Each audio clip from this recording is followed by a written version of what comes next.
And the Oscar goes to Green Book. Okay, so, most years by the week of the Oscars, it's pretty clear who the real contenders are for Best Picture and who isn't. In fact, you can usually sort them into 4 distinct categories of likelihood. These are the 2013 films. You've got your frontrunner, that's the one that's probably gonna win. Then there's the spoilers, typically there's only 1, maybe 2 of these, and they have a better shot than anyone at beating the frontrunner. Then you have the films that aren't gonna win, but they're there because they got a bunch of big nominations, and it would be weird if they weren't in Best Picture. And then there's the films that should just be happy to be there. This is what the 2018 films looked like a week before the Oscars. Yeah, this was a chaos year, the closest in a long time. In fact, I believe there's an argument for every single one of these films having a real shot at Best Picture. How on earth did we get here? Well, the past few years, Best Picture had been kind of branching out, actually. Birdman, Spotlight, Moonlight, and The Shape of Water were films that probably wouldn't win in a different era. Birdman was a quirky theater comedy making fun of pretentious artists. Spotlight was a small true crime drama that managed to not be a biopic or have a gratuitous recreation of the crimes, which is really rare in that kind of movie. Moonlight was the lowest budget Best Picture nominee ever, the first queer film to win, and the first time Academy voters had seen a film about black people that wasn't about racism. And The Shape of Water was the fish sex movie. On top of this, the Academy had just began this big push to expand and diversify its super homogenous member pool, so the voters themselves are in flux. So along comes Roma, directed, written, produced, shot, and edited by Alfonso Cuarón. And this guy is Oscar royalty. He's been nominated for every single film he's made since 2001, with the exception of the best Harry Potter film. He won Best Director and Best Editing for Gravity, and he's been nominated in 5 different categories over his career. And he's 1/3 of the so-called Three Amigos of cinema, alongside his fellow Mexican filmmakers Alejandro Iñárritu and Guillermo del Toro. I imagine they were all hanging out one day, and Iñárritu was showing off his Birdman Oscars, and he was like, "Oh man, isn't it great that we've all won Best Picture?" And del Toro was like, "Haha, yeah, took me long enough, but I finally got mine." And they both turned to Cuarón, and they're like, "Gee, Alfonso, where's your Best Picture?" "Oh, I was just, let me go get it." And he runs into his office, and he's like rooting through the cabinets, and he finds this tiny black and white drama about a housekeeper, and he frantically calls up Netflix, and he's like, "Help me out, and I will sign an exclusivity deal, and you can just have my soul." And they buy his movie, and they spend somewhere from twice to thrice Roma's production budget on a massive awards campaign. And critics go nuts for this film, and people are talking about how Alfonso Cuarón is going to break the record for the most wins by an individual in a single year, and on top of all of that, Netflix just bought Lisa Tabak's firm LTLA, which was behind the Oscar campaigns for Spotlight and Moonlight, and they're going to put her to work on their shiny new movie. And when Oscar nominations come out, it gets 10 of them, and everyone is so sure it's going to win Best Picture. So with apparently every advantage it could possibly have, how could Roma lose? To understand that, take a look at the competition. We'll start with A Star is Born.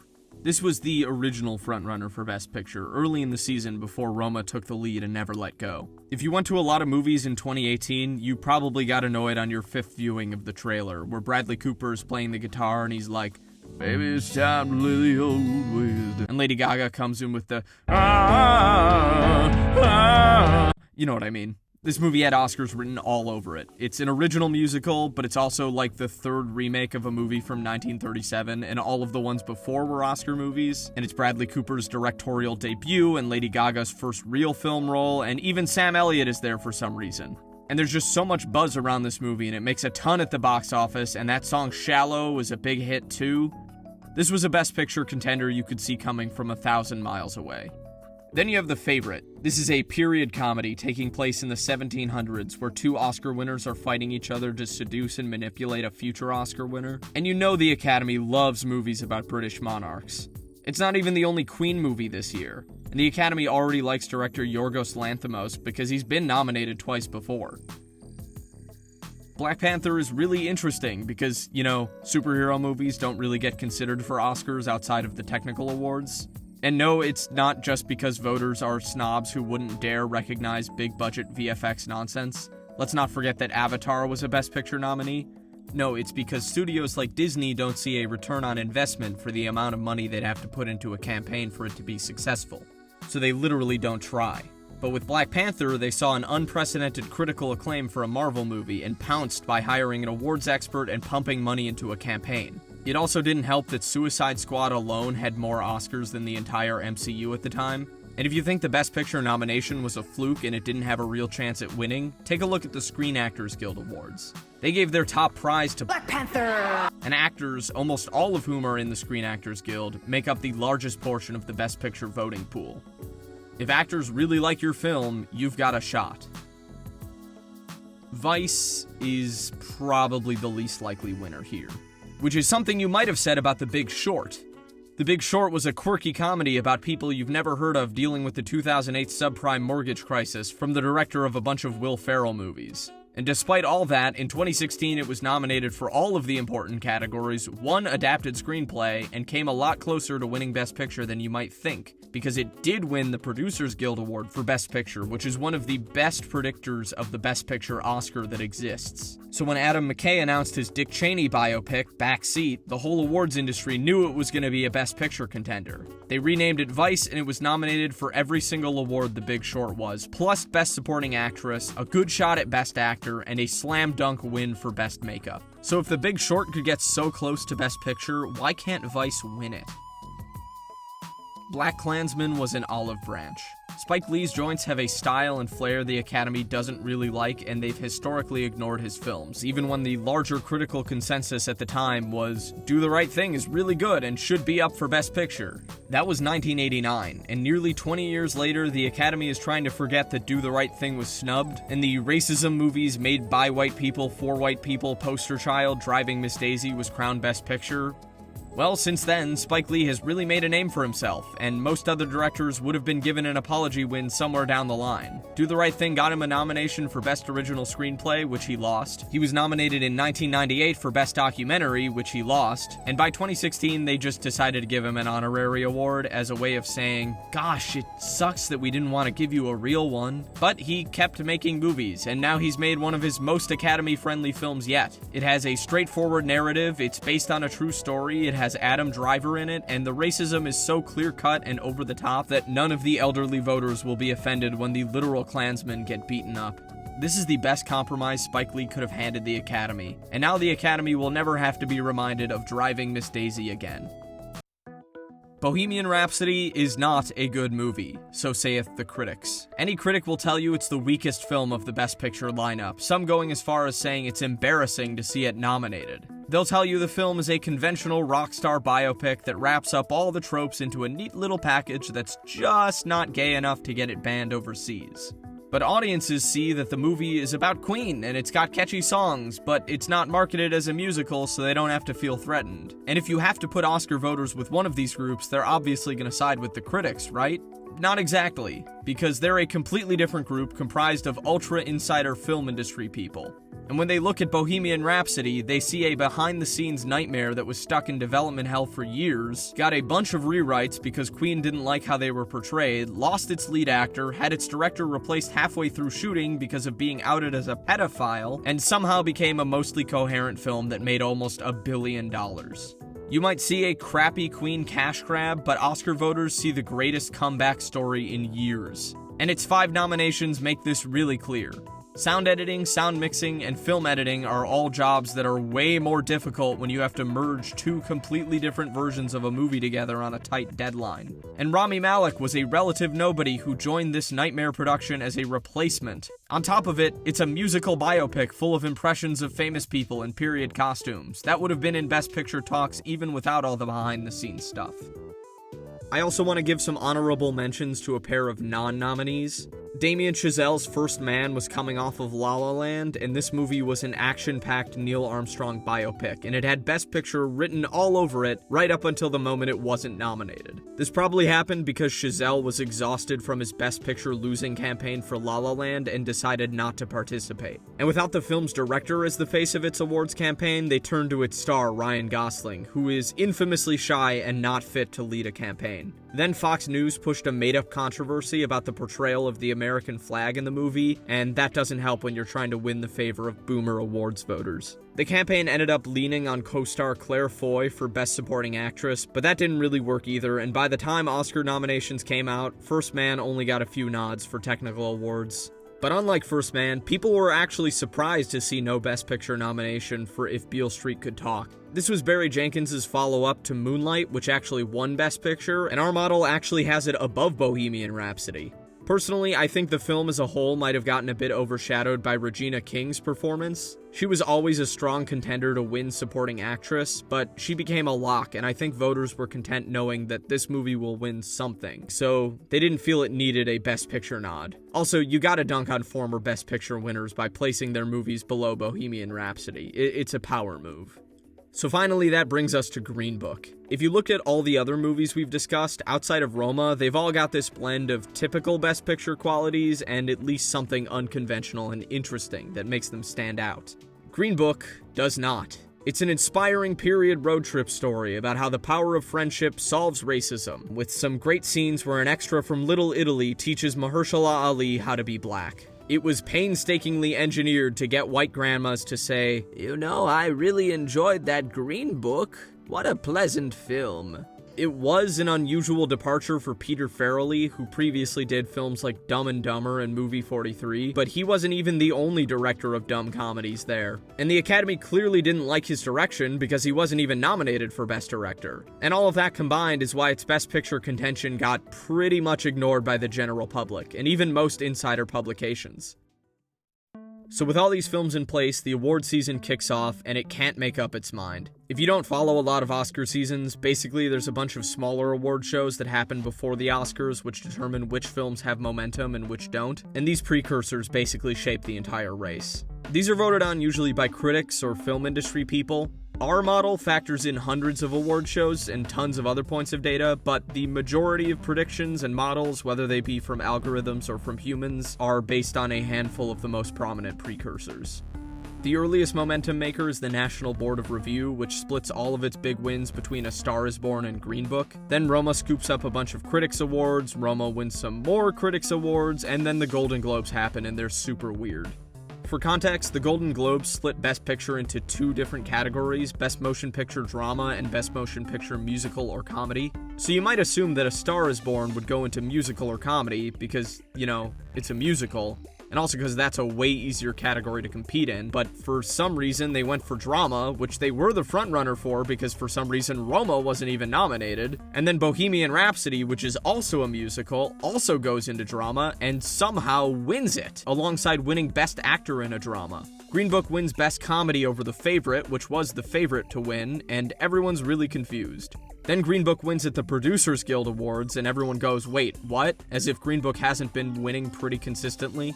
The PGAs are one of the most accurate predictors for the Oscar for Best Picture, and now people are suddenly waking up to the idea of Green Book being a real contender. But the PGAs are somewhat biased towards financially successful films, and we have no idea how much money frontrunner Roma made, so you can sort of make an excuse for Green Book winning that. Then the Screen Actors Guild gives their top prize to Black Panther, so now they're in contention too. But then Roma wins at the Directors Guild Awards, and then it wins the top two awards at the BAFTAs, with The Favorite sweeping the rest of the show. And then The Favorite picks up a bunch of lesser Guild Awards, and it seems like order has been restored. If Beale Street Talks wins big at the Independent Spirit Awards, but it had already failed to get a Best Picture nomination at the Oscars, so we can ignore it. Roma is our frontrunner, The Favorite is the spoiler, and we don't have to worry about the rest. The Oscars are tomorrow, and we think we know who's gonna win. Except Roma wasn't nominated for Best Film Editing. For whatever reason, the Academy hates giving Best Picture to films that weren't nominated for Best Film Editing. The only movie to pull that off since 1981 was Birdman, which was made to look like one consecutive shot and appeared to have no editing at all, so that gets a pass. But Roma doesn't have that excuse and should have been nominated if it wanted to win Best Picture. There's also never been a foreign language Best Picture winner, ever. Just being nominated is a rarity. Many Academy voters feel like foreign films shouldn't be in Best Picture since they already have their own category. Animated films have the same trouble. And for Roma specifically, voters are probably aware that it's gonna win foreign feature, cinematography, and director, and the modern Academy doesn't like big sweeps, so that might dissuade them from giving it Best Picture too. Despite being the frontrunner, there is a lot working against Roma. But the Academy had something else on its mind this year. Well, it's on their mind every year, but this year especially, and it's ratings. The previous year they had the lowest ratings ever, and the Academy hadn't yet gotten the message that live TV viewership has been trending downwards everywhere, and they seem to think that they're the only ones affected by this. So instead of making the ceremony available on a streaming service or just putting up an ad-supported broadcast on their website or something, they decided that the best thing to do was introduce a bunch of random gimmicks and cuts. Cool. They looked at the Oscar movies from the past few years and said, wow, no one cares about any of these, and invented a new category. The Academy Award for Outstanding Achievement in Popular Film, aka Best Popular Film. This would be for blockbusters or something? Maybe superhero movies or like The Secret Life of Pets? I don't know, they never really explained it. The Academy likes to just announce vague things like this and then never tell us what it means. Anyway, everyone immediately saw this transparent pandering and said, no thank you, and the Oscars went, JK, we're not doing that. And instead they started looking for stuff to cut from the broadcast, because they really needed to make it shorter. You know, right after announcing they were going to add a big new category to the show. This is the same Academy that spent entire decades opening every single ceremony with a 20-minute pre-recorded bit where Billy Crystal has to get to the Oscars, but he keeps getting interrupted by bad parodies of the nominated films.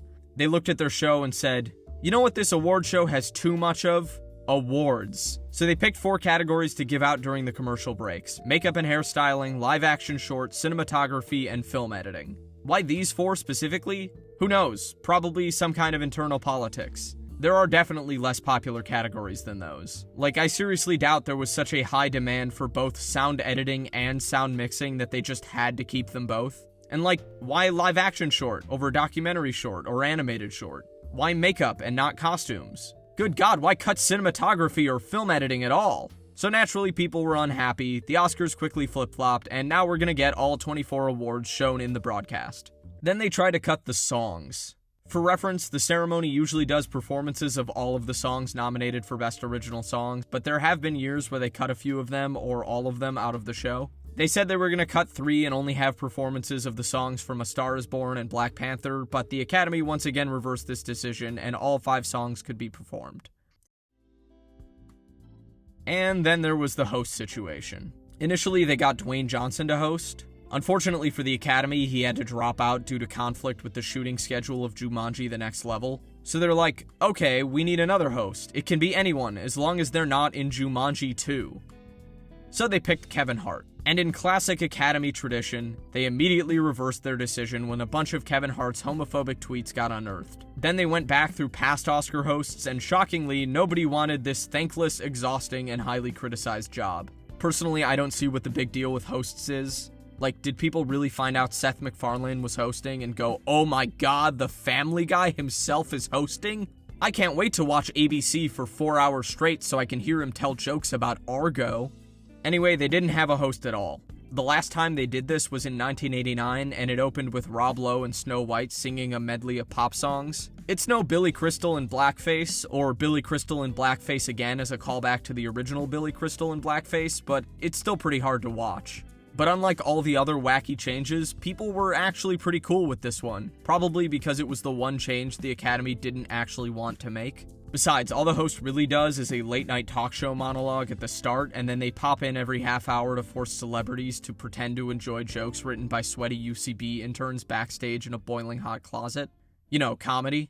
So now imagine you're an Academy member, and you've been struggling for months to boost the ratings of your show, and every single thing you've tried has been shut down unanimously by the public. And you look back at the recent Best Picture winners, and most of them are movies people have only heard of because of the Oscars, and then the movie you're supposed to vote for is a low-budget, black-and-white, foreign, subtitled period drama about a person no Academy member could possibly relate to from a director most filmgoers haven't heard of. And it's from Netflix, who has outright said, we, Netflix, the gigantic new company with endless money, are going to use said endless money to buy the Oscars, and there's nothing you can do to stop us. You're already imagining the public going, what the hell is Roma? And shutting off the broadcast, never to return. You panic, you look at your ballot, and you need to pick something else. This is my rough approximation of the Best Picture nominees from the most accessible to the least accessible. Note that the two films expected to win are at the wrong end of this list. So now we gotta talk about preferential ballots. When voting for Best Picture, the 6,000 Academy members all had to rank the Best Picture nominees from 1 to 8. Then an accounting firm tallies up what films had the most number 1 votes, and if no film had more than 50%, they throw out the film that had the least number 1 votes. So if you voted for Bohemian Rhapsody and that was the least popular top choice, then your number 2 film becomes your new top choice. They keep repeating this ranked choice process until a single film gets the majority of the top votes, and that's your Best Picture winner. And in a year this divided, they probably had to do that process a lot. And this is where factions form. If you're the type of person who's going to vote along the lines of the precursors and the critics and the typical Oscar buzz, your ballot might look something like this. And if you're the type of voter who is pushing for Best Popular Film and trying to make the Oscars have a more broad appeal, your vote might look something like this. And if you're a snob who punishes films extra hard for being overrated and is paranoid about big companies trying to buy your vote, yes, there are plenty of voters like this, you might vote along these lines. Now, to be fair, voters are not a monolith. They actually have a wide variety of terrible and ridiculous reasons for voting the way they do, and you'll rarely see two identical ballots, even among the thousands of voters. But I think it's clear from common Oscar trends that Green Book has become the Jeb Bush of the Oscars. Everyone's familiar with it, and everyone understands that it's supposed to be okay, but no one really knows what it's about, and not a lot of people put it as their first choice. But Academy members probably really enjoyed their Green Book branded guac bowls, and maybe that was enough to put it near the top of the ballots. And as films get eliminated, Green Book is going to continue picking up second, third, and fourth place votes. Roma is polarizing, it's controversial, but Green Book is only offensive to an unfortunately small portion of the Academy, and to the rest of them, it's a good to mediocre Best Picture type film that, as far as they're aware, no one hates. It's Jeb Bush. And there was chaos throughout the rest of the ceremony too, not just Best Picture. The favorite was supposed to win production design, costumes, and original screenplay, but it lost the first two to Black Panther and the third to Green Book. Vice was supposed to win film editing and have a shot at Best Actor, but it lost both to Bohemian Rhapsody, which had more wins than anyone else that night. After losing the 3 categories it was supposed to win, the favorite looked dead in the water, but then it pulled a huge upset for Best Actress. Marvel's other movie, Avengers: Infinity War, which was expected to become the first Marvel movie to win Best Visual Effects, lost to First Man, which seemed like a movie everyone forgot about months before. Every film nominated for Best Picture won at least one award, and most of them surged or plummeted from the upsets. But not Roma. Until Best Picture was announced, Roma had won everything we thought it would win and nothing more. There was no telling upset that made it clear that Roma was in trouble. It didn't pull a surprise win for original screenplay that would have cemented it as the Best Picture winner. It was like Roma was saving its surprise for the very end. Right before Best Picture was called, Alfonso Cuarón was giving his speech for Best Director. This was his 3rd win for the night, and he had a chance to tie a record with one more win in the final category. But the Oscar went to Green Book. The Academy that had been finally branching outside of its comfort zone couldn't help but go back to the well. It's a throwback to 1989, complete with Spike Lee walking out of the ceremony. And then the general public went, "What the hell is Green Book?" Despite failing to implement most of its changes, the ceremony had a bump in its ratings and prevented another all-time low. Was Green Book responsible? No, obviously not. It was the final award announced. It couldn't possibly have boosted ratings. The boost was probably the combination of super popular films like Bohemian Rhapsody and Black Panther being in contention, and the novelty of not having a host. But Green Book was an investment for future ceremonies, a sign to viewers that Best Picture is going to be something they'll like, and not a foreign film they'll never watch. And like every decision the Academy made that year, they made the wrong one. Green Book didn't hold up under the spotlight. People said it was the worst Best Picture winner since Crash, and the ratings investment didn't pay off because the very next year the show hit a new all-time low.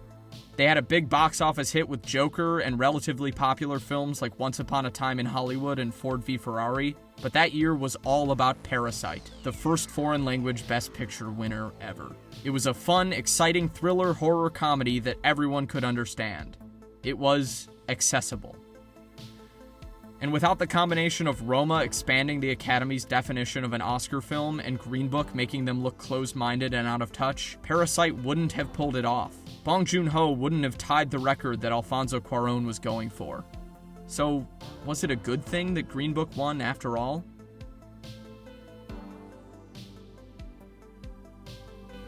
No, of course not.